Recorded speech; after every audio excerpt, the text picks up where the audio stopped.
How long should you date before marriage? To determine how long you're going to date before marriage depends on you and your partner's emotional maturity, financial capacity, shared values, and your level of commitment. But there are three different spaces you must consider based on your readiness. Number one is you should date at least for 1 year. The reason is that the dating stage of a relationship is the longest period you have to relate with the person before marriage.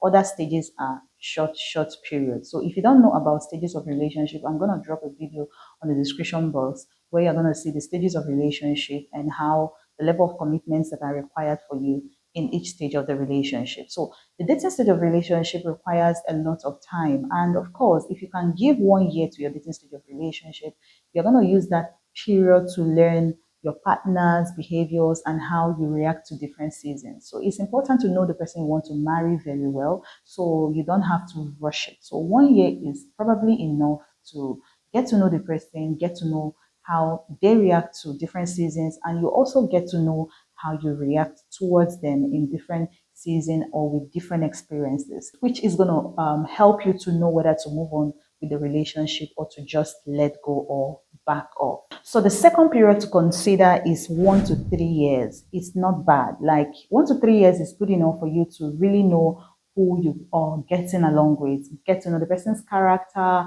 habits, and some things that you may not necessarily see within just 1 year. So at least at this stage, everything will be more clear to you because you're going to have longer periods to, give in your commitment. So this 1 to 3 years can actually work for someone who is very critical or you are too sensitive to a lot of things and you don't want to just rush into something that you will be wanting to rush out from. Like you want to be sure of what you are getting into. So 1 to 3 years is still fine. It's not too bad when it comes to dating or getting to know the person. Of course, another word for dating is getting to know you or getting to know the person. And of course, it's a time period where you study the person and you let everything play out. Someone can actually cover up for 1 year, but in 3 years, I don't think the person is going to cover up that much, especially when you are closer. Like if it's not a long distance relationship, you'll have every opportunity to know what the person is doing, what the person is thinking, and how the person is reacting.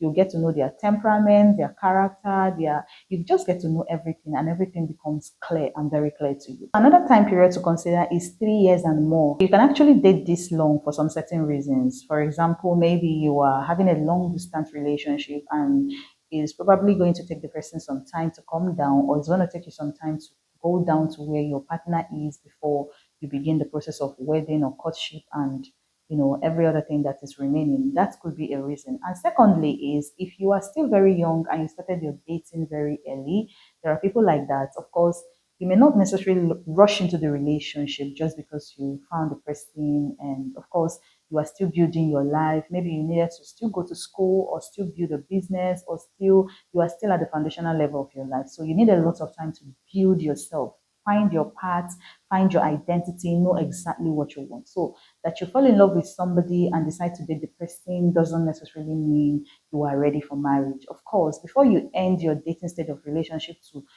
get into the new level or the better stage or getting closer to marriage, it means that you are ready to marry the person. But if you know that you are not ready to marry the person, that could be a reason why you may want to prolong the dating stage to maybe 4 years, 5 years, or even more. So if you're still finding your path in life, you can just take a lot of time to, really understand what you're going into, mature emotionally, mature financially, and get yourself together before you finally decide to end your dating stage, move into courtship, and get into other stages that are required for you to be married. So it's important. I hope this video helped you. If you like this video, give me a thumbs up, drop a comment if you have any, and share the video to people you believe would like to see this video. Thank you for watching. My name is Esther Christian, and don't forget to subscribe and like this video so that YouTube can recommend this video to much more people. Thank you for watching.